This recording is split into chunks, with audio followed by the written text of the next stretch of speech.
to Blue Shirt Underground Show, the #1 Rangers podcast. Make sure you tune in and find out all the latest news. Let's go Rangers.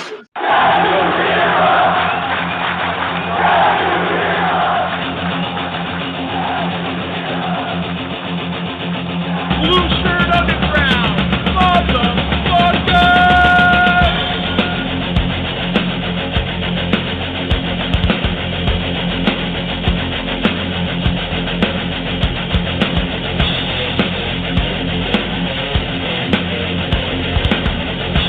ECSF Ranger bad. ECSF Ranger bad.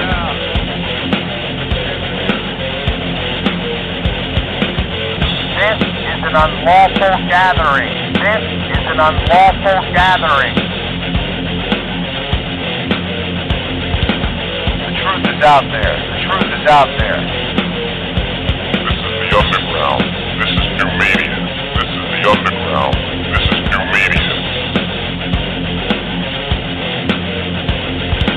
Ranger fans, report to the critical thinking hangar. Ranger fans, report to the critical thinking hangar.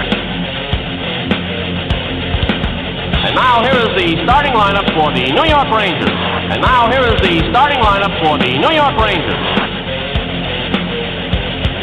This is New York Rangers hockey. This is New York Rangers hockey. This is New York Rangers hockey. This is New York Rangers hockey. This is New York Rangers hockey. This is New York Rangers hockey. This is New York Rangers hockey. This is New York Rangers hockey. This is New York Rangers hockey. This is New York. Now Trocheck flips in behind the net. Kreider to the puck. Chatfield there for Carolina. Loose in the far corner. Kreider with it. Sends it back around. Picked off and cleared by Chatfield. Well, I'll tell you, you can say what you like. I mean, they have scored once, but Carolina's done a pretty good job in the penalty kill also. There's a Zibanejad back into the Hurricane zone down the left side. Puck taken away by Burns. Kept alive by Kreider. Sending it back out for a shot. It's blocked. Zibanejad towards the net. Knocked down. Trocheck scores! He scores! Vincent Trocheck wins game 2 in double overtime and is bombed by his Ranger teammates. I'll tell you, this joint is absolutely jumping, and the Rangers in overtime and the special teams, they kill off 3 Carolina power plays and get 1, and that's the difference, folks. Vinny Trocheck around the net, and he bangs it home. And the Rangers have a 2-game lead against the Carolina Hurricanes.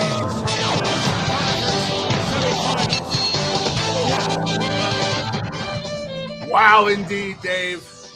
Good evening, everybody, and welcome to the Game 2 Wrap-Up Show exclusively on Patreon. My name is Jim, and as always, I am joined on the other side of the window by the one and only Eddie Geik. Eddie, good evening, sir. We have a 2-0 lead on these bums. Yeah! Yeah! How are you, sir? I'm doing great. Whoa! Whoa, whoa, whoa, whoa, whoa! I know we're all doing fine now. I mean, that was a nail biter. It was tight. Tighter than Ariana Grande's. Well, I don't know if it's so tight anymore. But anyway. Tighter than her turd cutter. Yes. Wow. Just wow. Series of books I'm reading frequently uses that term, turd cutter, for your ass. What book are you reading that has turd cutter in it? It's a mystery. It's about a private investigator. And it's actually a woman who uses that phrase more than anybody else in the book. Is that Stephen King? No. Okay. He's got like a detective series. Not too bad. Anyway, wow. Let's enjoy it. Let's bask in its glory. We all know it was Heart Attack City. We were all on the edge of our comfy sofas and our lazy boys, our expensive lazy boys. You know how much a lazy boy is? A very expensive piece of furniture. It is. You ought to know. You got the chair emporium over there. You know. Right. I know all the chair market. I'm on top of it. But one of the more memorable games I can remember. Hey, dude, what's up with the chairs? Thank you, Ed. I have to say, I was jubilant. I'm allowed to be jubilant in game 2. Absolutely. Of course, you got to enjoy every minute of this. And it's just not the emotions. They got the thing done. They got it to 2-0. 1-1 would have been not so good. Right. 2-0 improves their odds. Listen, Carolina threw the kitchen sink at them. Igor is just otherworldly. I mean, I don't recap the whole game, but just that moment there and that picture that came out, I think it was on the Post or the Times or Lake Ronkonkoma Gazette. What picture was that on? The penny saver? What picture? The picture of Trocheck's face smushed against the glass and hang on, I've got so much stuff. That is one of the all-time greatest sports pictures ever. I'm saying that unbiased. If if it would have been the Tampa Bay Lightning, I would have said the same thing if that was Stamkos' face there. I said that. Now there's a couple guys, Kim, not just Sebastian Aho. You looking for it? I mean, you've got to really. I mean, this was just. I mean, other than the constant pressure, and then is this the video of it, or? Well, yeah, this is basically the video, but you'll see the get the gist. You get the gist here. Come on. But I mean, this is basically what your picture was right here.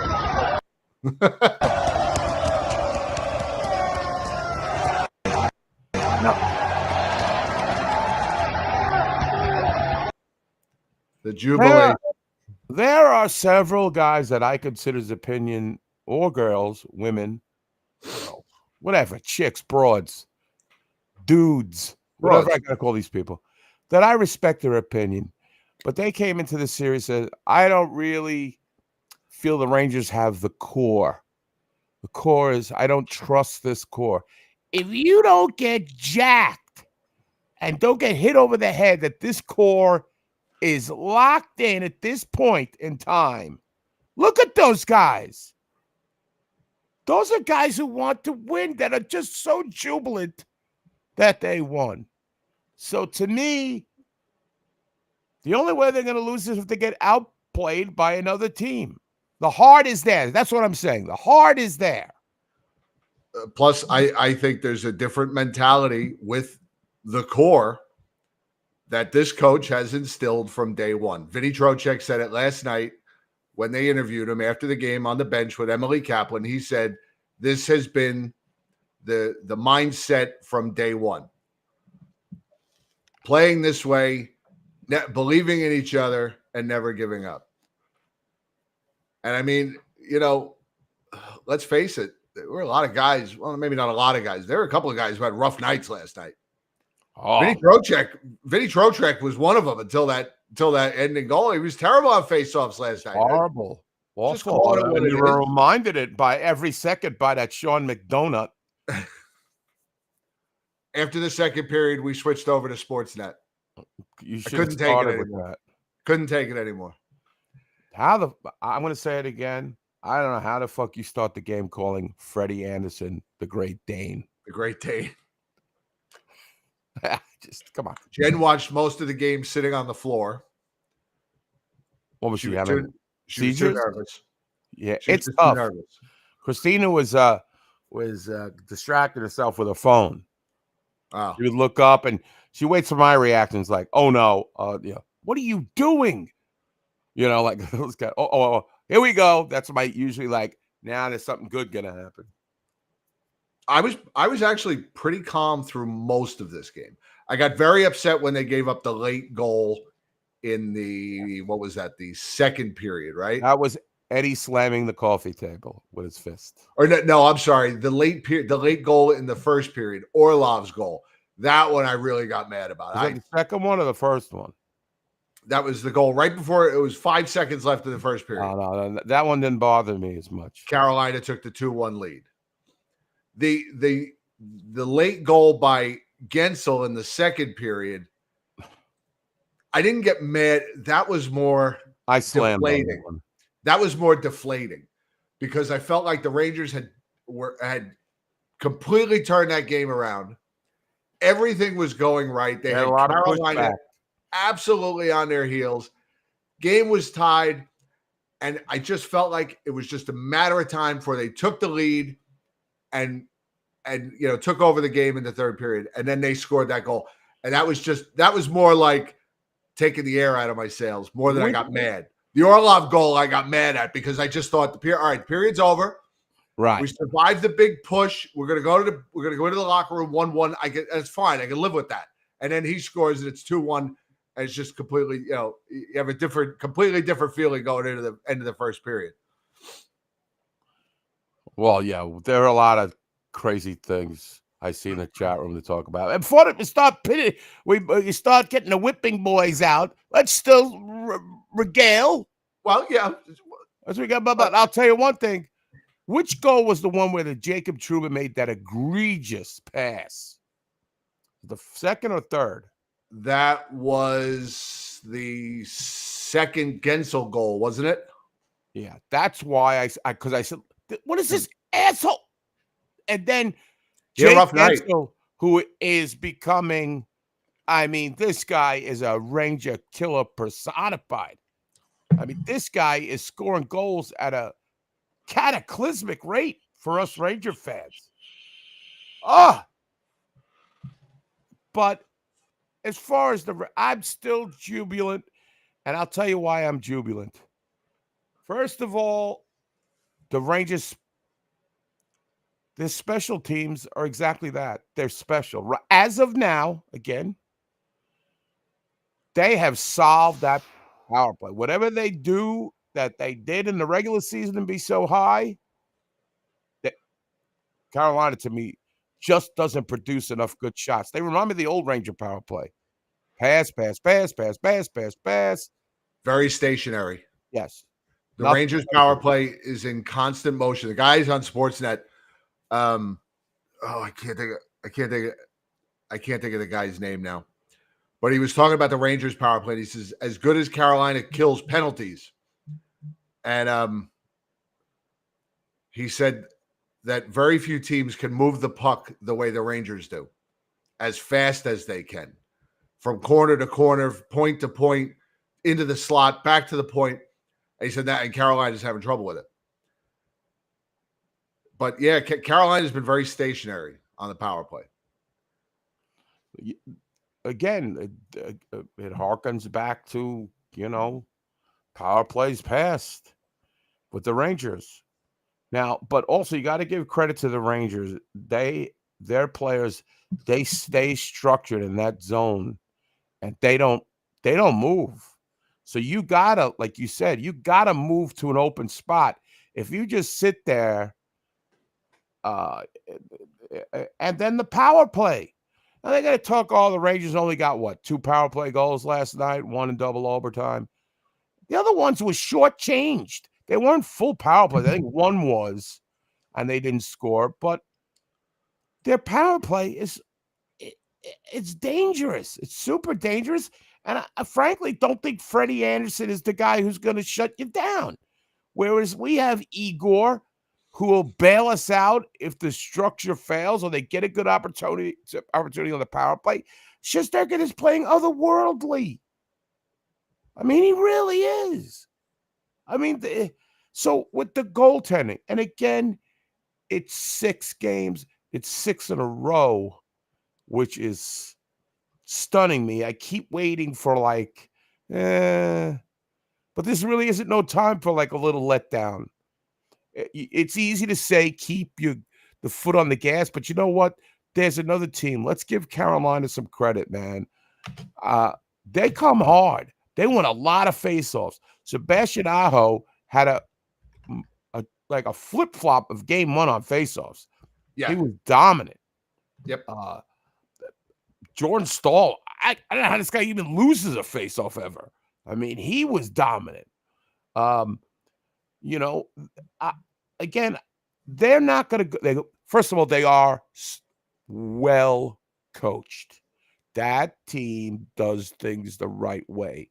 Whether they have the horses, which I don't think they do, because when you got to play Tony D'Angelo in your lineup and young lady Chatterfield there and some other guys that are kind of questionable, I think the Rangers are deeper. Rangers have two lines. For them, I don't know why. I mean, it may come back to bite me in the bum. Why they have two power play units, I think is an advantage to the Rangers. I feel like you really should go with your best in this day and age. But whatever they're doing or not doing, it's not working. And I think a lot of it has to do with the Rangers. Yeah. And it really, a lot of it is, and they were bad on faceoffs last night. But the fact that the Rangers, I have so much confidence in the faceoffs, it alleviates a lot of agita for me. You know, and with Vincent Trocheck, I mean, what has he got? 10 points in 5 games or 6 games or something like that. He's got 5 goals. He's gotten a goal in every playoff game, right? 5 games in a row with a goal that ties a franchise record. Now, speaking of Vinny, now I noticed there's a lot of this going around the internet. Now I know he was born in Pittsburgh, Pennsylvania, but Trocheck don't sound like an Italian name to me. So is he one of these Fugazis, Italian? Because I like it, but I know it's Vinny. Vinny's a very Italian. Vincent. Right. Grandma's having him over when they go to Pittsburgh for the chicken parm and the big meal. And that's real. That's confirmed. Yeah, he said they interviewed him one time. They interviewed him and asked him if his grandmother minded making a meal for all those people for 32 people or whatever it is. And he said, my grandmother's Italian. She's always cooking for 32 people. All right. Mike Schiraldi there. He's got an Italian name. He would know. He says his mom is Italian. Well, that's all it. That's it. My mom was Italian. My dad was a Kraut. But I consider myself Italian because it's a much cooler ancestry. I mean, there's a lot of inbreeding, but still, I came out all right. Vinny Trocheck was 38% on faceoffs last night. But is he Italian? That's what I want. Right. See, but, overall in the game, they weren't as bad as I thought. They were 46.8%. It seemed like it was much worse. But it got better as the game went on. Trocheck and Goodrow were bad on faceoffs. Zibanejad was 64%. And Alexander, when's he going to score? 56%. Capo Caco, once again, stop 100% on faceoffs. Move him to center. Just move him. Just move him. Try and move him. No, I'm so jubilant. I'm not gonna. I'm not. I got no bad feelings. So everybody contributed. I mean, Matthew Rempe, 100% on faceoffs. Well, that shows you all you need to know about that stat when it's a one faceoff. Better than losing it. Somebody pointed out today that Rempe looks like Jaws from the James Bond movies. Is that Richard Kiley or Richard Kyle, I think, or Kiley? That if you superimpose his face with those things, that those braces, that he would look, and I think he does kind of he looks a little bit like Jaws. He sure Richard is. Keel. I don't know, but just him. And so I no one, listen, I have critiques of some players during the game. I think we all have to. There he is. He looks more like Tarantino in that picture. Right. But, Jaws from Moonraker. Yeah. Yeah. He sure hits like that fucking guy. And if that guy's, he might be taller than Richard Keel. Who knows? Wasn't he in Strange Brew too? Yes. Wow, that's a good memory. So I listened to a lot of the Rangers dominated WFAN today. Wow. Yes, dominated. Must be the playoffs. Well, I'm going to ask everybody here for their thoughts and Jim's thoughts.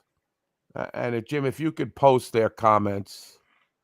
Sure. We're going to come up with, this is going to be a bit, I think, like where I ask the people at home that are joining us live this question.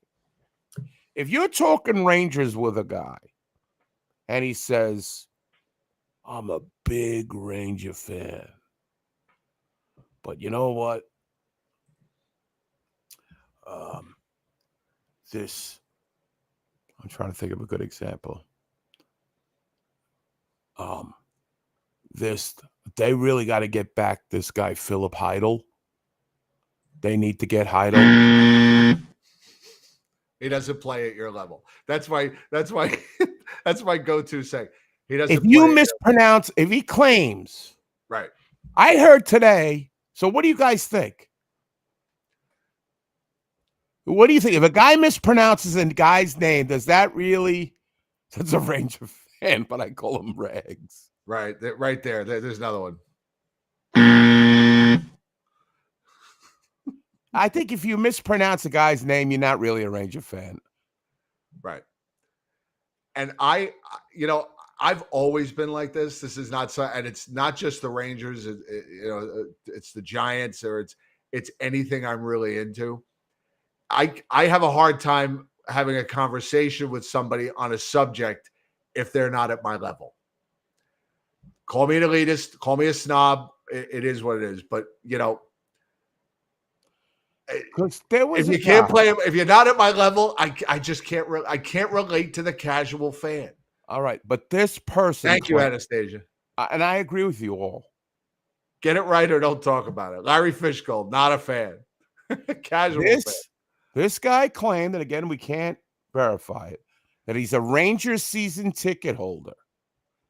And he was at the game last night. And he goes, there's no chance of Philip Heidel coming back. So does the Rangers, now I would love if Danielle was here or so. I assume there are stupid Ranger season ticket holders because this guy verified it. Because what he said afterwards, show me stupid Ranger fans. Well, get ready. You're going to be ding-dinging it on this one. He then goes on to say, Jacob Trouba is dirty. You're dirty. And the Rangers are going to trade him next year. He's got a limited no movement clause. And the Rangers are going to trade him. It's his last year this year with the Rangers. And I was like, how could you go to games and be around all Ranger fans? There's got to be smart Ranger fans. This is by osmosis. You wouldn't say stupid. Now, listen, Jacob Trouba did not have a great game last night. He took stupid penalties. He was giving the puck away like it was fucking, I don't know, like it was Christmas. He's just giving it away. And, but they're going to trade their captain. Exactly. I think he reflects badly on us Ranger fans. You know what? I think Mike Silvers is hitting right on the head. Why is this guy even broaching next year? Yeah. We're in the middle of a dogfight. Come on.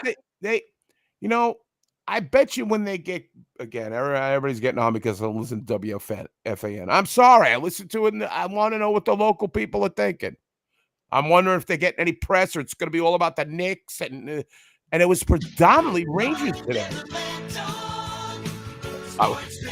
The Rangers want to get my Trocheck.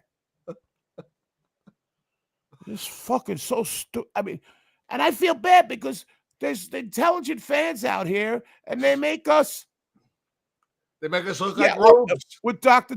B is saying, that's what the guy goes. He's like, yeah, they traded Callahan, they traded McDonough, they traded the. Yeah, but the Callahan situation was different because it was about a contract. Right. They're not going to trade. This guy is selling paintings, all right, Jacob Trouba, for charity. They're not trading him. I'm sorry. Again, why is he talking about this? Right. We just won one of the biggest games in recent history, and they want to talk about who they don't like. Right.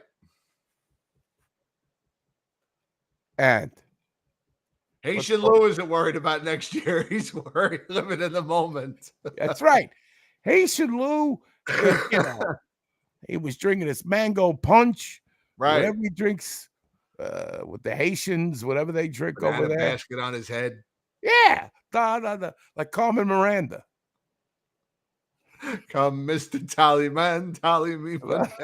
Haitian Lou's having a good time. He's worried about next year. I give a shit.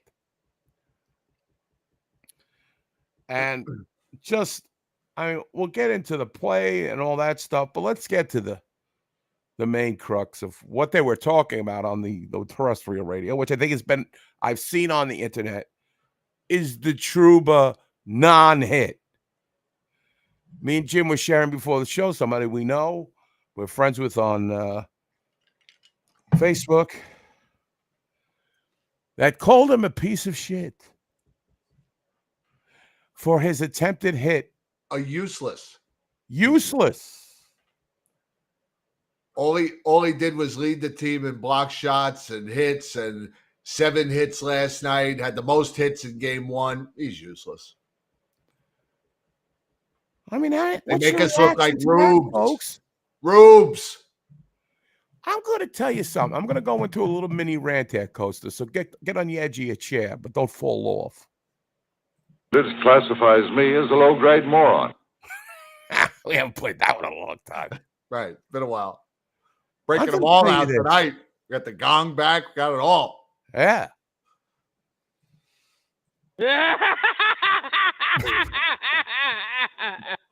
How am I going to go into a rant if you start I'm me sorry. He diffused my rant. It was not Paul Gaduzzi. Okay. If you're going to try, I'm going to war. We fans and the players, we're going to war. I don't know if these people have just started watching hockey yesterday, or they don't remember the wars. I mean, wars of the 70s and 80s and the 90s even. You want to murder. These guys are in the heat of the moment. I want to see my guy trying to hurl himself like a projectile. He missed the guy. They're calling for a suspension.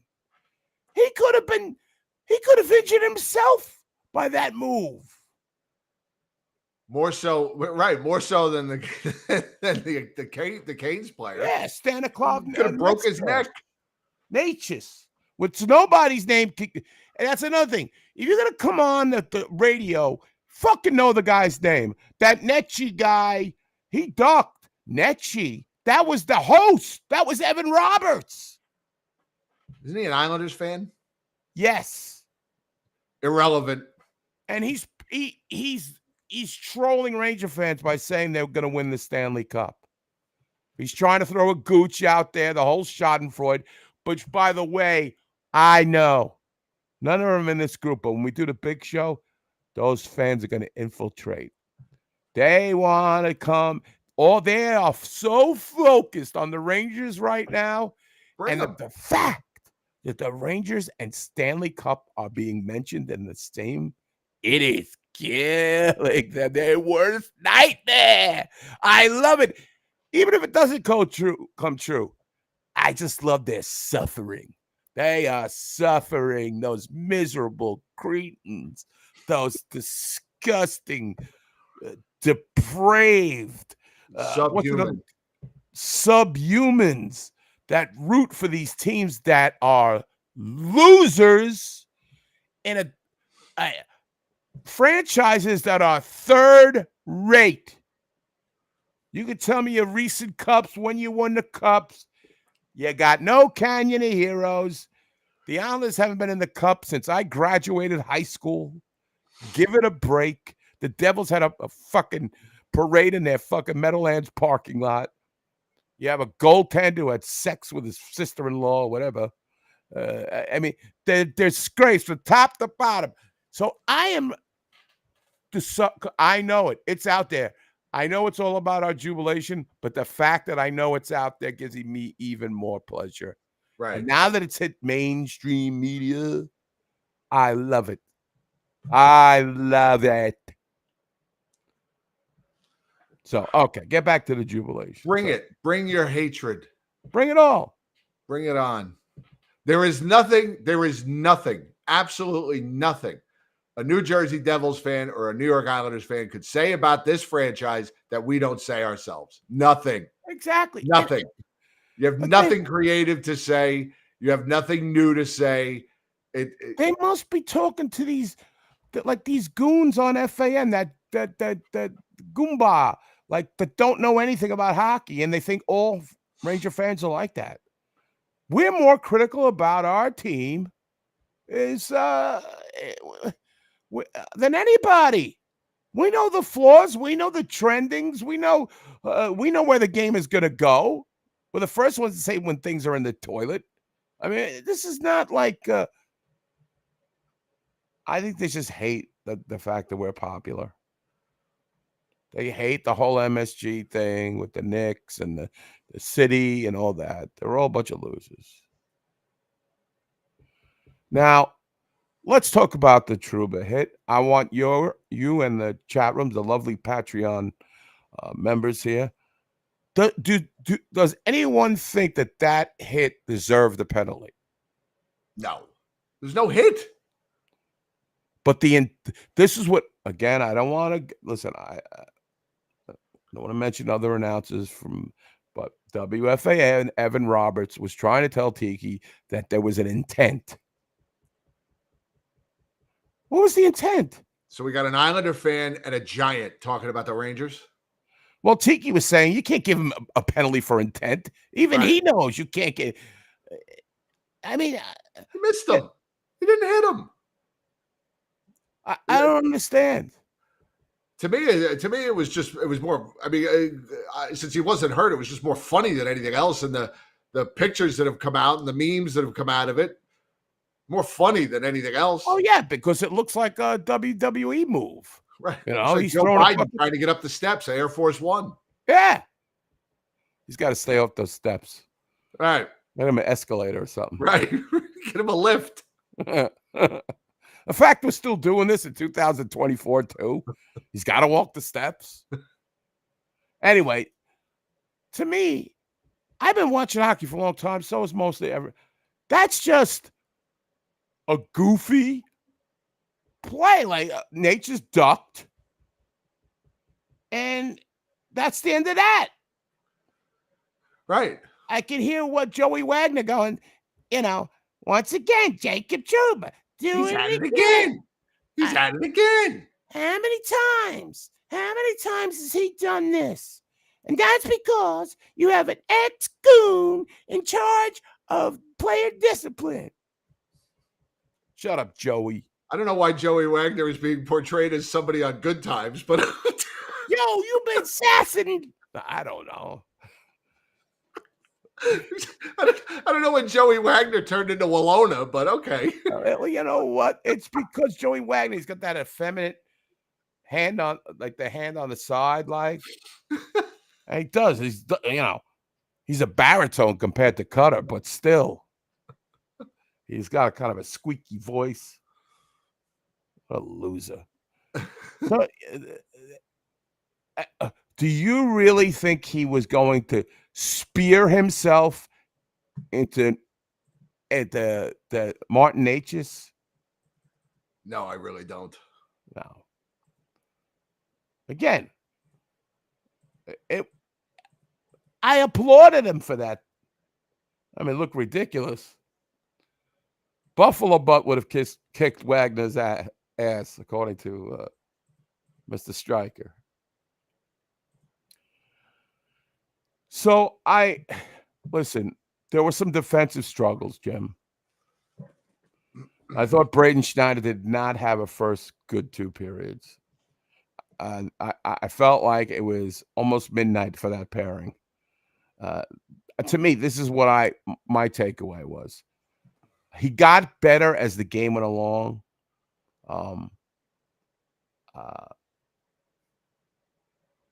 And, I felt like the Rangers had too many defensive, and for God's sakes, Jim, for God's sakes, stop trying to go off the boards.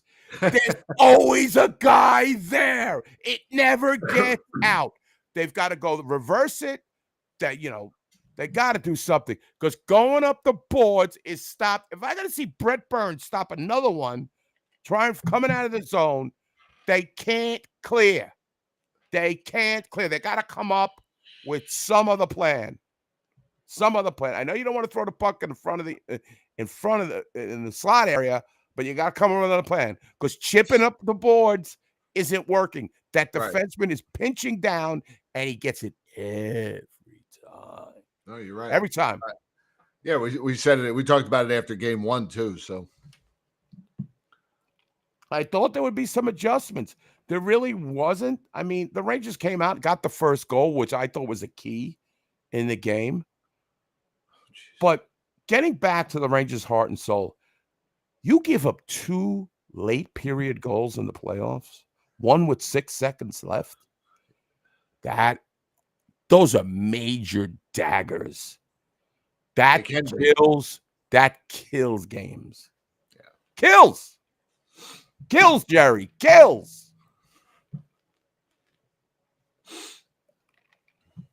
And they managed to come back. If this was the Rangers, I'm going to profess it. If this was the Rangers and any other coach of recent memory, when they went ahead 3-2, Rangers are mailing it in. Rangers only have 2 shots, and the time is clicking, and the time is going down, and there's a lot of farting around, and the Rangers have 6 minutes to get another goal. But they got that other goal fairly quickly, and made it 3-3. Now, I just feel like they wouldn't have ever gotten that third goal under another circumstance, on another coach. That showed me such resilience to come back from those 2 daggers. I just think there's like I said, the mentality of this team has been instilled from the coach from day one. They all swore to us all summer that they were going to learn their lesson from that first round exit last year. Look, I can't argue. We said it all summer. It's all talk. We said it all regular. You got to walk the walk. It's prove it in April. Here we are, 6 games in. They haven't lost yet, and they've won. They've managed to pull out just about every type of game. Yeah, it's been in all different kinds of games here. Last night they'd come from behind a little bit.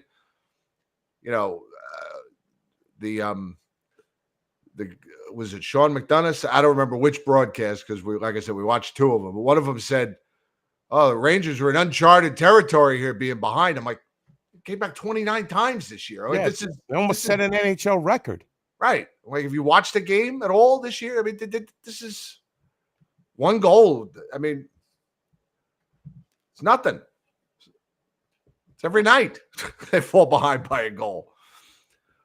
But what's funny is that after game 1, I said that, the one thing that one of my concerns was, I said that I don't think you can give Carolina 5 power plays every night and still win, but they've done it twice now. That's a ticking time bomb.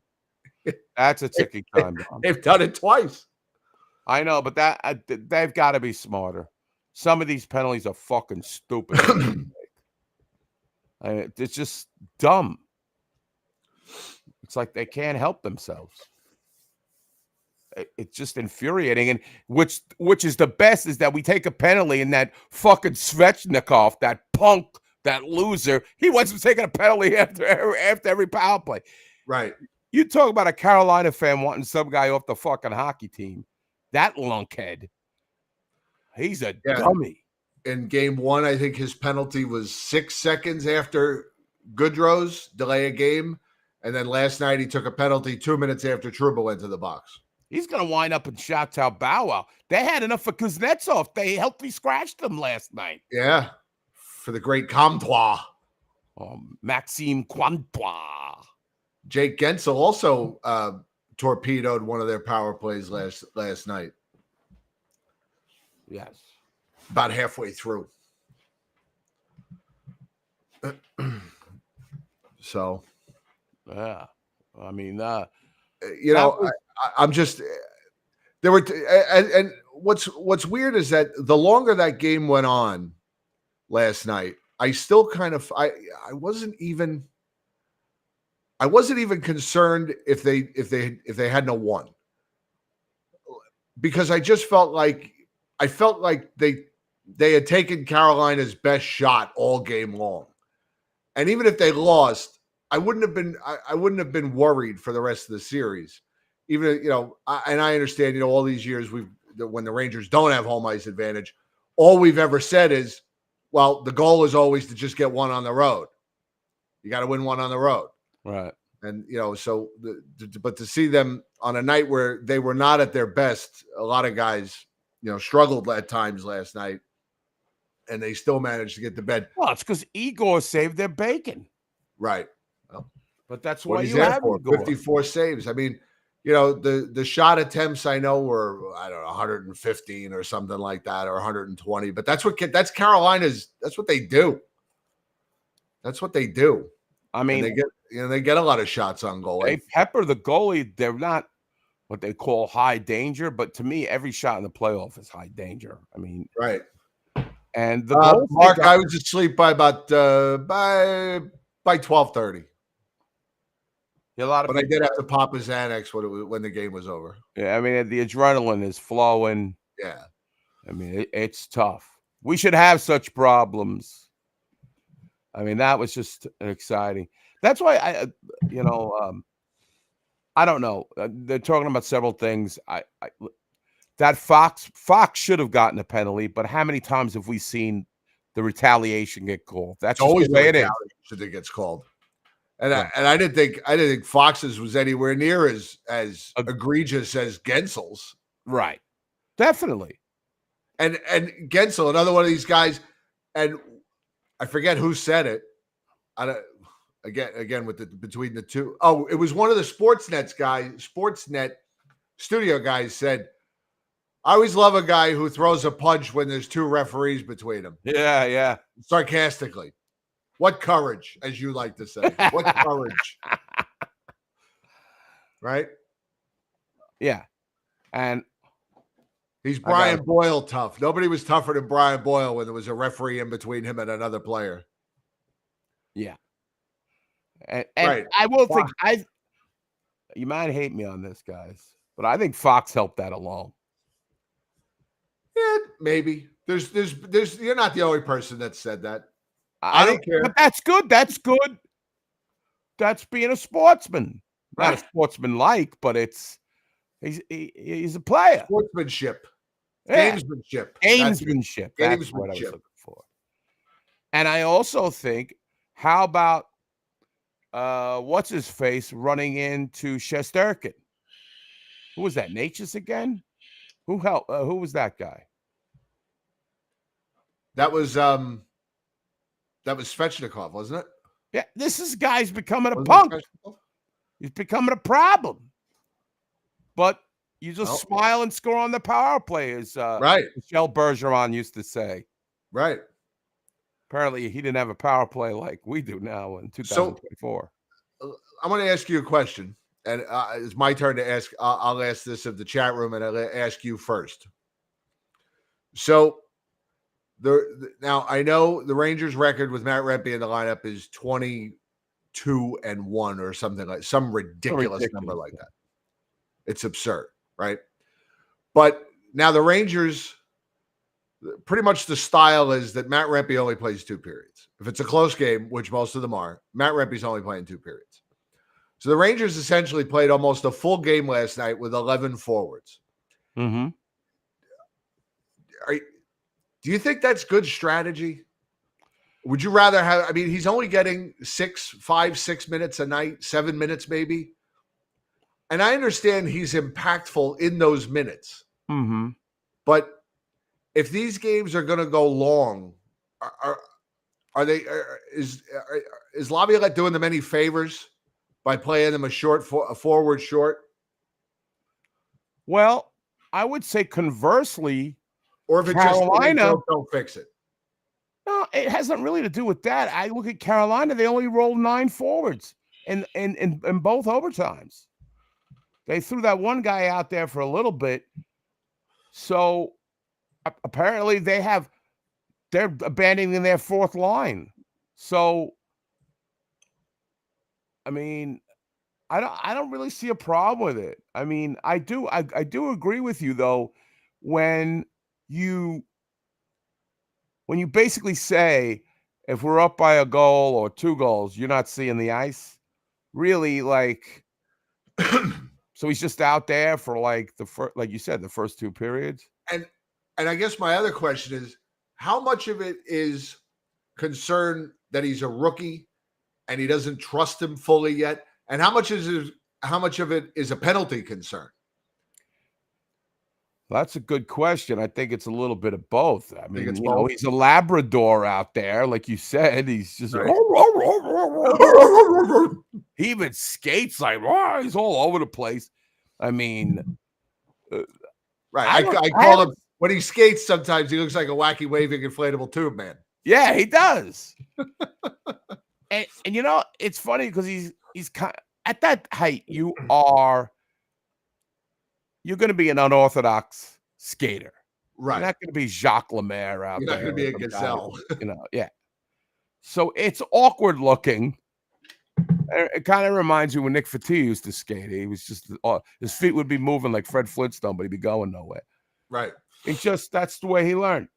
Listen. But you are right, and you are right about their 4th line. Last night, that Comtois, he only had 6 minutes, and Kokanyemi, he only had 9 minutes, and the great Sam Nosen, he only had 7 minutes of ice time. Yeah, he's shortened the bench. Well, Brodzinski does get ice time in those situations, I think. More than Rempe. I think he trusts Brodzinski defensively, but I haven't seen Rempe blow assignments too much. He's so simple. He keeps the game so simple. I don't think he's capable of like making a pass up the middle or doing something egregious, which is the word of this broadcast. Right. Out there. He plays it. He keeps it so simple. It's refreshing. Throw the puck in, hit a guy. All right. So the consensus is keep the lineup the way it is. And look, I'm a Matt Rempe. I'm the charter member here. So I mean, I'm just curious what everybody else. I asked Jen last night, and I think she kind of saw my point, but she's if it ain't broke, don't fix it. Which I get. I get. It's not time to tinker with the lineup. And Mike raises a good question that I wanted to bring up. Why does Matt Rempe skate in close proximity to Frederick Anderson, which happens 1,000 times a game, and then gets cross-checked onto his keister, and Matt Rempe gets the lecture from that asshole Kelly Sutherland? That's right. Who is another in a long line of incompetent referees employed by this league. So, I mean, come on. He got knocked down because he got close to the goaltender. He didn't hit the goalie. He didn't do anything. I mean, obviously there's a what every player does. I know. I can't. He should be like, I can't help it if I'm bigger than everybody. Right. I'm not doing anything illegal here. Why does he get the lecture from that fucking? I can't stand. I know. I don't like most of the referees, but he's near the top of the list. Well, my favorite linesman was in the game. Shandor Alfonso. Oh. I love that name. I said he's like a magician from the. Excuse me while I whip this out. No, Shandor is I think from India or something. Shandor is like I don't know. He's like a magician from the 1890s. Come and see Shandor. Like he'd be traveling and like right up. Yeah, right what up else? the amazing Shandor Alfonso. Shandor. The great Shandor. So yes, the officiating is going to suck. You get For the that. Swami hat.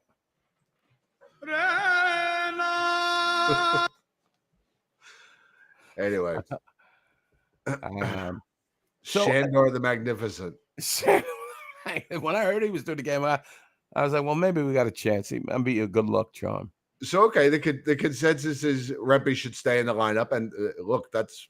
I wouldn't mind if he got replaced, but anything that will take the focus off their main mission, you got to use against them. But of course, if they took Rempe out of the lineup and didn't win, right? What are they doing? What's he doing in this lineup? He's getting out coached. Yeah, exactly. I don't know what the answer is. I know he didn't play in the overtime, the double overtime, so he certainly the wear and tear. I feel like Will Cooley's improved. Now we want to bash Kako. I thought the third line was good. I mean, for what they are, if I ever get a goal from them, I will be really surprised. But I thought Wenberg had another good game. So we had Matt Rempe he took his last shift at 16:41 of the second period. That was his last shift of the game. He took 5 shifts, 3 in the first period, 2 in the second period, and his night was over. There was a lot of isolated incidents in this game. One of my I wanted to talk to you guys about is Tony D'Angelo coming over to Keandre Miller and challenging him to a fight. You won't fucking fight me, whatever he said. I want your comments on Tony D. He's still I think it's time. I'll tell you what, Tony D'Angelo was a factor at times last night in that game. And I think I understand that, for a couple of years, it seemed like Ranger fans were getting under his skin. I think now it's approaching Pot Van Sucks levels. Just ignore him. Just ignore him. He's just another player at this point. Just ignore him. Because he loves the attention. He went right over to the mic. He knew that they were that Pierre, not Pierre, the chicken palm there. Ferraro. Geraldine Ferraro was there. And he knew they were talking, and he went over there on purpose to make sure it got on mic. He only cares about himself. And all his barking and all his chirping, he does nothing. He wouldn't even be in the lineup if it wasn't for Joe Pesci being out of the lineup. I mean, he did have an assist last night. He was a +2. Who? Tony D'Angelo. Oh, wow. Give him the Norris Trophy. Make him a finalist. It's just a sideshow. Let them be the sideshow. Well, the next 2 games, you're not gonna hear many boos from him anyway. By the way, plenty of good seats still available for game 3 and 4. So not only are they trying to keep Ranger fans out, but apparently they're trying to keep Hurricanes fans out too. Well, that's what happens when you're down 2-0 when you go in Raleigh. I looked at Ticketmaster. There are plenty of seats still available on the primary market, not the secondary market. The primary market, there are still plenty of tickets to be had for tomorrow night's game. Wow. And I'm certain we will be well represented tomorrow night. Oh, I'm sure. I don't doubt it. And but I will tell you this, folks, it's going to be tough because those ignorant fans are loud. The Carolina is an excellent home team. They are good home They team. very rarely lose there. But I think that I'm hoping that is more of a motivation, even more than the Garden, which was it's been electric for these two games. Igor even said when they chant his name, which I couldn't believe, that he almost cries. Yes. Right? I mean, I've never heard a goalie say that during a game. There's no crying in hockey, Igor, but whatever you're doing, keep it going. Carolina, if I'm looking at, if my math is correct here, second best team in the Eastern Conference at home. You know who's number one? Who? The Rangers. I don't know. And go with this team. The second best team at home in the Eastern Conference will be facing the best team on the road in the Eastern Conference. So maybe it all comes out in the wash. Actually, Max Landerman reporting. I stand corrected. Florida was one game better than the Rangers on the road. Okay. One game. Actually, yes. Actually. I have my own case of correctile dysfunction. Correct. Max Landerman reporting that the Garden last night was one of the best I've ever heard. The crowd last night. Hey, you give people well, I'll tell you, that one picture of those old guys. Can I show that again? Yeah, that is just like. Hang on. Clear. I say old guys. Those guys out over off Winberg. Puck played by Trouba. Face down Trocheck. Now puck taken away by Burns. Kept alive by Kreider. Sending it back out for a shot. It's blocked. Zibanejad towards the net. Knocked down. Trocheck scores! He scores! Vincent Trocheck wins game 2 in double overtime and is bombed by his Ranger teammates. I'll tell you this. There. Look at these guys. I mean, this really got to me. I mean, these guys just look like they've been friends for, like 40 years, going to games. And I mean, just the utter joy on their faces, and they got their arms around each other. I mean, to me, it's just what it's all about. It's just, that really is what it's all about. I mean, look at these guys. Look, he's rubbing his head. They were kissing. I mean, it's awesome. Oh, go back to that. The guy wearing the Messier shirt. What's going on with his hair there? He's got his hand on his head. No, this guy holding the railing here. Yeah, his buddy's hand is on his head. Joint is absolutely jumping in the Rangers. I love it. I love that. I love that too. I should have their money to have a seat like that. Right. No, but that's what it's all about, being a fan. That was definitely that's the fans that they probably had so much their blood pressure. I can't believe what it probably was. But they got to see a momentous game, and just kudos all around to the Rangers. And I really like the fact, from what I've read, Molly Walker reported this, that Filipino is most likely not going to come back in this series in coming back in the playoffs at all. Blake Wheeler also is not going to come back. But I think it's very shrewd of this coach to bring those guys back. If they're at practice, this whole group mentality, right? Everybody that chipped in during the regular season. They see how hard these guys are working to get back in the lineup to be an asset. Very, very shrewd. And we've talked about on the show the fact that Laviolette has shown no shyness from bringing guys up and introducing them to the big team at points during the season, and made it feel like everybody's included. Right. And they're all going to get a taste. And it's like Olive Garden. It's like family, except we charge you. Right. A lot. Yeah, they charge you a lot for nothing. And you can't eat as much as you want. Do you want to watch Laviolette's post game from last night? Yeah, let's watch the post game and perhaps wrap up. I think I hit on all my points, I think. All right. Just before we get to Peter Laviolette, I just want to remind everyone, Saturday afternoon, 6:30, Game 4 viewing party at McHale's. I heard from Paul Downey today. He is the owner of McHale's. He said that the beer distributors have come through with swag for us to give away again. We've got cash prizes to give away. Wow. Raffles, giveaways, all kinds of stuff. It's going to be great.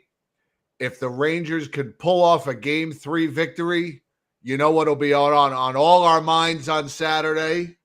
I won't say it, but it'll be in our heads. So I hope everybody can make it out to McHale's.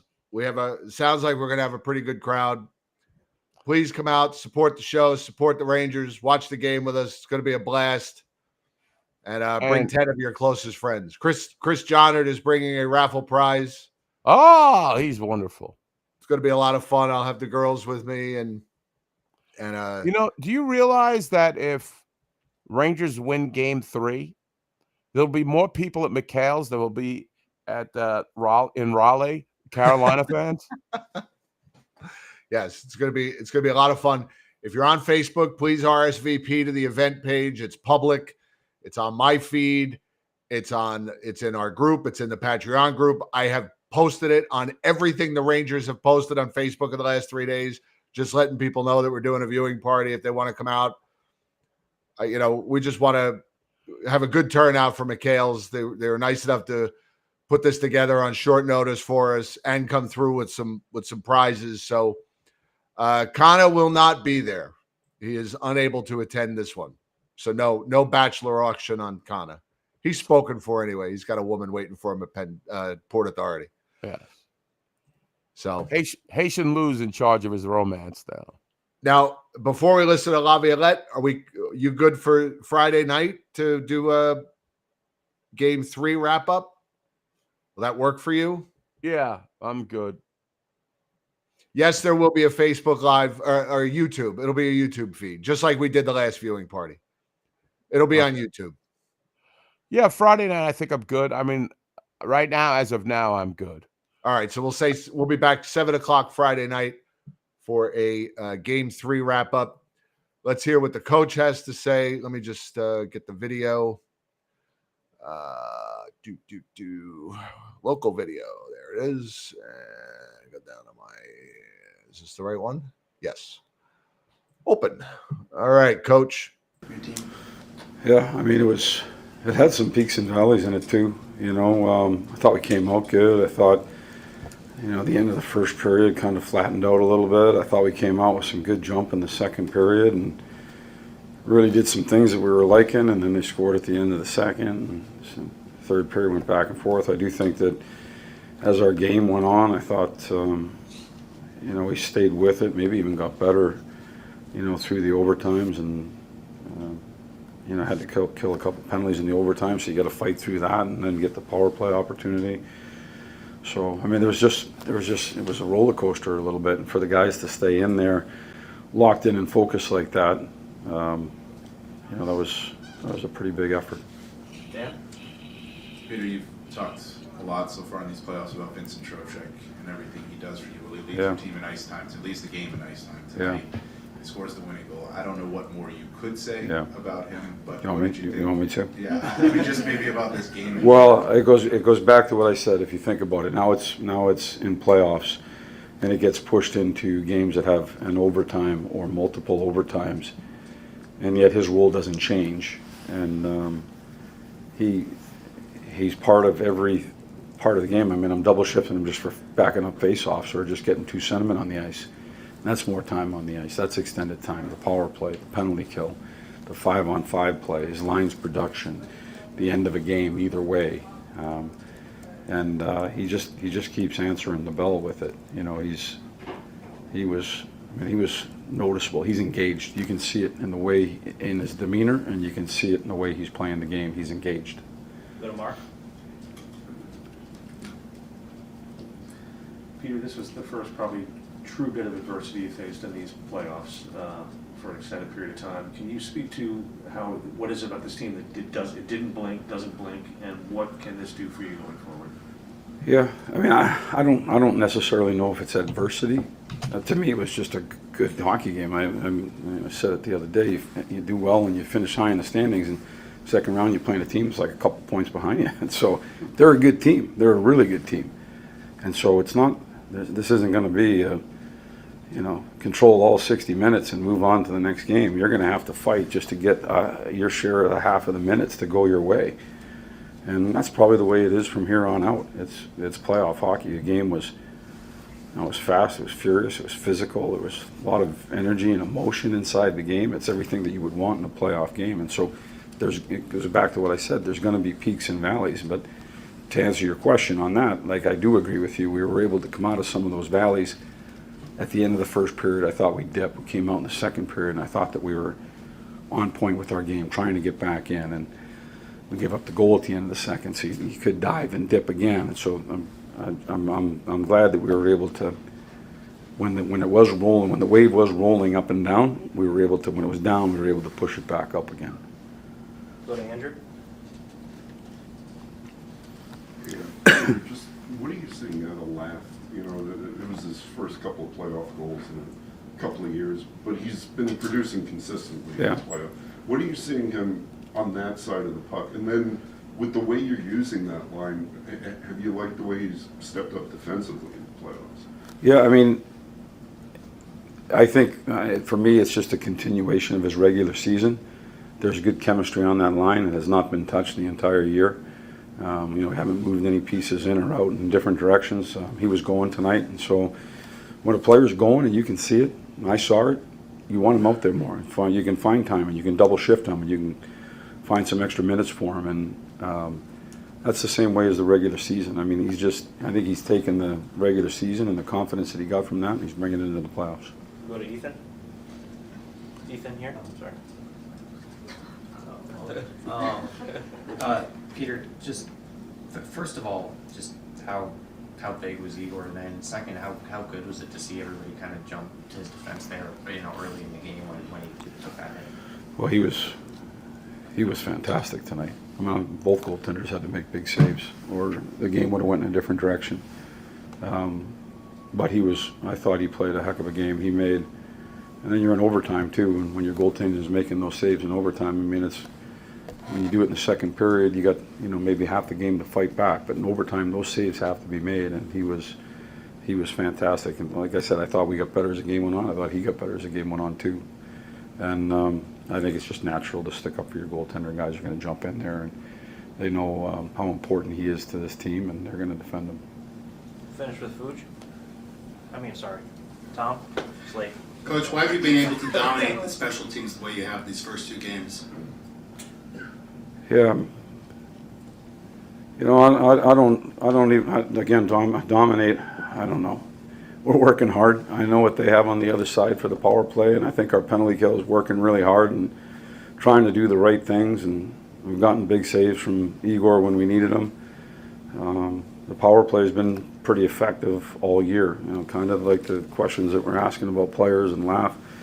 It's not something that we just turned on in the playoffs. It's been an effective, it was a small blip in the middle of the season where it kind of went off the radar a little bit, but it got back on the radar at the end of the year, and it has maintained itself and been there. And I do think that our guys you can get confidence from that too when they're feeling their game, and it shows in the power play sometimes. But I don't know if dominance is a word that I would have used, just because I know it's on the other side. It's a top-ranked power play. It's a top-ranked penalty kill. We better respect both sides of that, and we better make sure we work.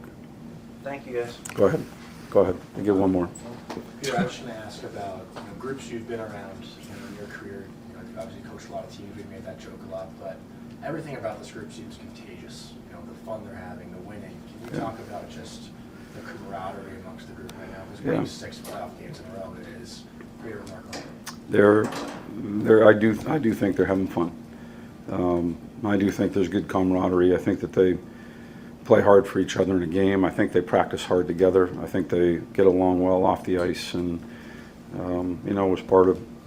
think it's part of a plan to come in here and hope to build something the right way, and the players have to really grab onto that, and they have. And so, I see what you see. There are a group of guys that likes to come to the rink. They like to work hard. They like to play for each other, and those are all positive things.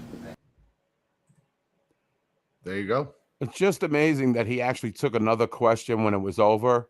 Right. Gallant couldn't wait to get out there. Right. Get out of that fucking press Tortorella, conference. get me out of here, JT. Yeah, exactly. Get me out of here. Yeah. It just shows you. And he doesn't want to use the words because, and I think he really does feel what he's, I'm going to say we're dominant when they've got, it's only 2 games and they've got firepower. Right. I mean, they've got some legitimate guys out there, and Jake Gensel is a fucking thorn in our side. I will tell you one thing with the Igor. When Igor got ran and by Svechnikov, I thought that was kind of, let's try to get Igor off his game, rattle his cage a little bit. Oh, yeah. And the fact that this guy he flicked it off. He was like, this doesn't make a difference.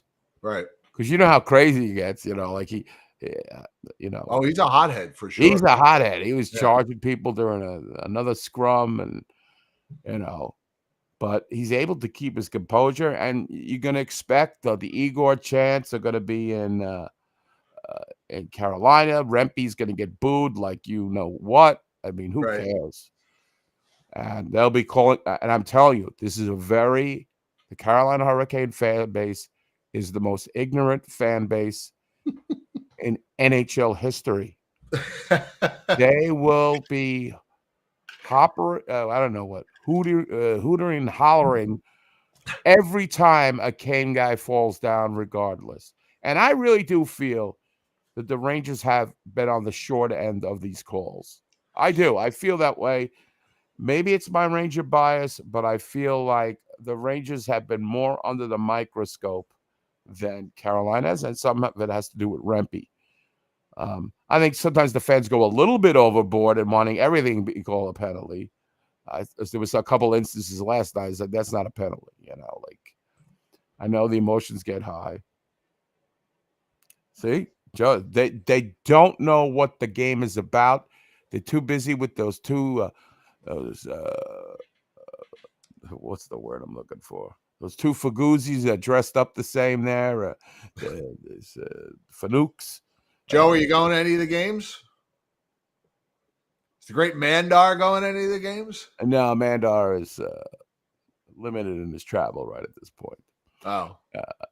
I will just say that between the Cheaters Never Win chant, Stormy Daniels, their mascot, between the Bush League, it's a power play, and why a play is going on. Get ready for annoyance. Get ready for these no-knowledge fans that make Islander fans look like, the maven Stan Fischler as far as the history of hockey. They think everything's a penalty, and they will abandon their team. As you will see, as the Rangers march to victory, Game 4, well, we will have more people at our viewing party than Carolina fans will be there. What is it? The PNC Arena, whatever they call that shithole. Yes. Thank you, And Jason. the Rangers are going to have a lot of fans. Like Jim said, that place is a haven for Ranger fans. I'm not worried about our representation. But I'm just preparing you psychologically to deal with these. I can't even call them they're know-nothings. They're the know-nothing party. They know fucking nothing about this game. They got Jim. This is last thing. They've got to pay attention to Jake Gensel. He is going to kill. And Aho, I know he's got assists up the wazoo, but he's assisting the fucking Jake Gensel. So Jake Gensel, take him out of the equation. You know, they took Ovechkin out of the equation. I know they're different players. Alex is at the end of his career. Jake Gensel is in the prime. But maybe spend a little focus on him, because those two tip-ins, well, the first one, both his kind of like deflections. I don't know if the first two goals, his goals are like that. They got to tie up sticks. They got to be better, more diligent in taking care of him and anybody in front of the net. So that's what I'm going into Game 3 focusing on. I'm right there with you. I'm feeling good. I like. All right. I'm not worried about I don't think they'll be at all intimidated playing in Carolina. They've done it before. They've been Again, they got to stay out of there. Stop. I'm sorry. Stop with trying to get up the boards. Right. Just stop. Stop. Stop it. Stop it. What are you doing? All right, guys. All right. So we'll see you guys Friday night at 7:00. We'll let you get back to your evening. Thank you so much for being here. We love you guys. Saturday viewing party for Game 4. Looking forward to that. Let's keep this going. Eddie, always a pleasure. I had a blast talking Rangers hockey with you, especially after this victory.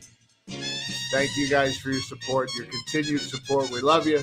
We'll see you Friday night, 7:00, right back here on YouTube. I'll set the show up and send out the links probably tomorrow. All right? Let's go, Rangers. We'll see you then. Good night, everybody. Good night.